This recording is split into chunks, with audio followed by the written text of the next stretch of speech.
This morning I want to talk to you about smart objects and using smart objects in order to use smart filters. And on the way to getting there, we're going to talk a little bit about shadows too. So I've got a little dancer here and I'm putting her into a scene, a little path scene. And one of the reasons we need to talk about shadows so much is because if I don't have a shadow under this little girl, it looks like she's hanging in the air. She's not grounded to the scene that she's in. She needs to be related to the scene, and the shadow relates the subject to the scene. It gives you a lot of information.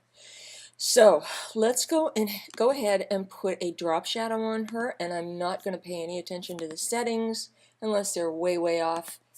You don't really need to.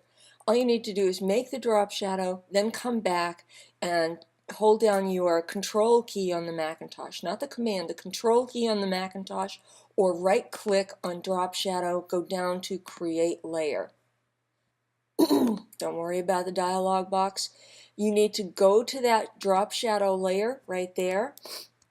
I'm going to the transform warp tool, and oh, nope, sorry. First I'm going to the transform because I want to flip it. It's just a little easier to flip it and turn it so it's close to where I want it before I go to transform warp. Now I can just right click or control click and go to warp now from there. So all I'm doing here is moving the shadow around so it's more consistent with the shadows that I'm seeing. And I need to get this little, there we go, out like that. And you see I'm just bringing the shadow over a bit, and this will also allow me to connect it to her feet. Remember Peter Pan and how his shadow was connected to his feet? That's what we're doing. It's not really hard. It's just a matter of kind of tweaking it over. You can also use the Liquify filter if you need to. That may help you with this. Let me just come in and make sure I'm getting that arm. Looks like it's cutting off there a bit. Here we go, like that. Okay, so now I've got it roughly in the right direction. I may want to cut that arm down just a little bit in size and click OK. And you can see the light from the shadows from the bushes over here are in relatively the same direction.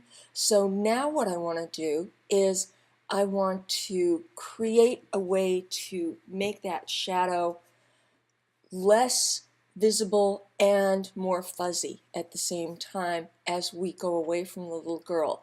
See, the shadows are darker and more distinct right there next to the bush. They're fuzzier and less distinct out here, a little bit lighter out there. So let's change this to a smart object. I'm changing the shadow to a smart object. And now what I want to do is go to Blur and Gaussian Blur. Come in here, and I'm going to put the maximum blur that I expect to need on this. So what I'm looking for here is a blur that comes close to matching the edge of the shadow for the bushes. Okay, maybe a little bit less, looks like about maybe 13, 14, 15. 19 looks pretty good to me. Okay, all right, so remember that's a smart filter now that we've put on there, that blur. So it's a smart filter on a smart object, which means we can edit this. All right, so remember the shadow as it gets closer to the subject gets more distinct and a little bit darker, so we want that blur to be less as we go towards her feet. So all I'm going to do here is go to the Smart Filter Layer Mask. It's a Smart Filter mask, and go black to white gradient. I'm in the gradient tool, G for the gradient tool, and drag a gradient away from the little girl. Now see how it's sharper during her feet, sharper right at her feet. It doesn't have to be exceedingly sharp. You can kind of experiment with this and how far you want it to go. But there you go. That's more in line with what it might look like as we have it sharp right at her feet and then fading off. Now let's go back to the drop shadow layer itself and add a layer mask, because it's a little too dark out here to match that shadow right there. So again, I'm going to go to a gradient, and this time I'm going to drag from this side to this side because we're affecting visibility. And I can keep dragging until I get it the way I want it to look. And it's starting to look a little bit more like I want it to. There. Something like that. So again, if we don't like the way it looks, we can always rasterize this layer. And I'm going to go in and layer, rasterize smart object. And that's going to put that all together for us. I can flatten it down actually if I want. Oh, no, it's turned it off. There we go. That's the old one. That's going to put it all together in one layer. I had made one before. And now you could come in here to this drop shadow if you wanted to add a little bit of noise to it to simulate the grittiness of that other shadow. That would be something you can consider doing. Yep, that looks pretty good. And we want to do Gaussian and monochromatic. You don't want a shadow in there that's got a whole bunch of other colors. So remember to click monochromatic. So that's one way to deal with that. And then the other part of this is if you have any little areas that still need to be tweaked as far as the way that they are hitting the subject's feet, you can come in here with Liquify and move it around. So I could come in here and just kind of move that whole thing right there. And maybe I want that heel to touch right there, and then click OK. And there you have it. We kind of, actually maybe I'll come back in because that toe looks like it would just be touching. So if I zoom in here, yeah, there we go. And you can see it actually would kind of come around here. When you're working in the Liquify, I'm finding that you get a preview of what you already got, the spot where you're starting, plus what you're going to get, and they kind of mesh together, so you have to use a little bit of imagination there. And there you go. And that looks like that toe's just touching the ground. This other foot's flat on the ground. The shadow's falling off. If you zoom in, it's got a nice texture to it. It really kind of matches this texture. So I think that is a pretty nice way to use smart objects and shadows. Now, one last thing.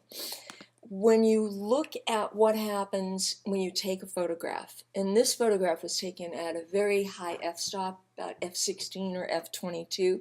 I didn't look to see which one it was.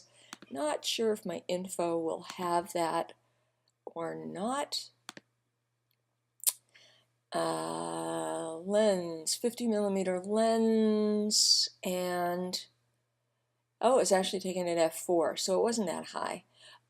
But it's got an awful lot in focus because I was fairly far away.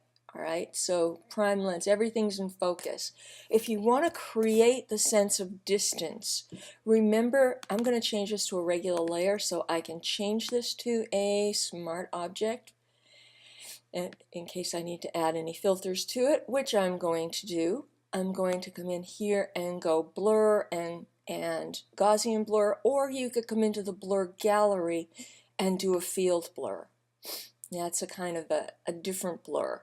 So I'm going to add the blur to it. You can see already it's already blurred. You can add a bokeh, which is that kind of like little circle shape effect that happens when you get a blur going, and that looks pretty good. And I'm just going to say OK. Hit the return of the enter key, and you can see everything here is blurry now, but she's in focus, which means everything that's the same distance from the lens that she is will be in focus. So these bushes right here will be in focus, these bushes right here will be in focus. Probably the foreground will be pretty much in focus, but then you'll have the focus fade off into that blur as we go back. So in here, what you want to do is take a lovely big soft-edged brush, because it won't be a hard fall off, and make it pretty good size. Whoops. Right up here, I'm painting with a black brush, and come in and make that line of where she is in focus. Now remember, you don't have to put the dough over her because she's in a separate layer. She's already in focus. I could drop the opacity of that brush down to about 40% and just kind of bring that foreground stuff back a little teeny bit, and that includes the stuff right behind her. And then you still get the sense that there's depth back there. And one last thing, because this is the advanced class, and why not, I'm going to add a layer right there. I'm going to come in here, use my black and white, and come in and use a clouds filter right there. Put a big huge blur on it, because I want this to be just nothing but blur pretty much. There you go, maybe 100. That's pretty good.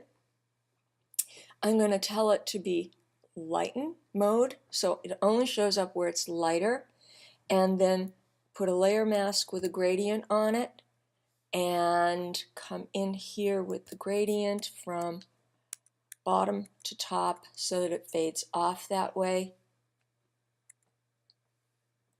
There, and then just drop the opacity of that way down, move tool to maybe a 20, and you start to see there we get a little more of a sense of distance when it starts to be less vivid colors. You could do that with hue and saturation too. There's a whole number of different ways you could do that, but it just gives it a sense of more space, more distance when the colors are not so vivid. You could even come in here with your sponge tool right there and desaturate. You see this bush back here, and that again is now a smart object, so I can't paint directly on it, so I'm going to rasterize that and come in here and drop the opacity of that. And as you go to the distance, if you look at clouds, they get bluer, they get less in focus, they get less saturated. So that's one way to kind of handle the idea of creating depth from foreground to background.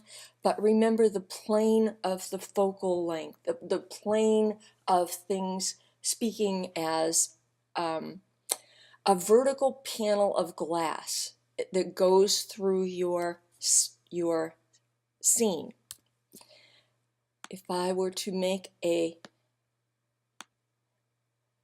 look at the bottom of that, and as you look at the bottom of this, everything that's aligned with the bottom of that marching ants rectangle is in focus and should be in focus all the way across the image, because all of that stuff is the same distance from the lens. And as you go back farther, that's going to go off focus just by the same amount as you keep going back. And as you go forward, again, you'll see in here we left it a little out of focus where it was initially in focus, because it gives that sense of being much bigger distance than it actually was. Or, you know, it was compressed because I was using a lens that would compress the scene. Lastly, if you wanted something, a little different touch on this, her dress does not really go with this scene color-wise, so I might come in here, do a quick selection on her dress right here, and not select her skin, her head, just her dress, not her feet, her tights. Come back here, and there we go. We've got our dress pretty much. Okay, and then come in to Image, Adjustments, Hue and Saturation, and you could certainly do this on a layer mask as well, but I might change the color of that dress so that it is either, let me back out, either something that goes better with the scene or matches the scene. You know, it contrasts or goes better. So she could be a little green dancer in there. Blue would go nicely. You can come in here and see all the nice changes we could make. And that would be my last step in this, is to come in here and find a color that would go a little bit better than that orangey gold. Even just a little bit of a green gold would make a big difference and make my scene look a little more cohesive. Okay, remember the rule of thirds. She's kind of centered. We could bring her over in this scene a little bit. You know, put her on that 1/3 line. Bring up this part right here a little bit so that she is kind of in a little more dynamic placement. We've got a little more space over here. We've got a line kind of leading into her here, a line leading into her here from the top of that bush. We might even want to cut off a little bit more of that edge. And then there's all kinds of things you could do as far as putting other things in this scene. But just to give you a sense of how I would work through this and make it look like the focus is shifting and we are creating a sense of depth. Something that's a really good thing to do is to do a before and after, to see what it looks like, to see what you've done and how it looks different. This is our after, and this is where she started before even a drop shadow. So, I mean, after the drop shadow, but let me take the drop shadow off. That's where I popped her in there.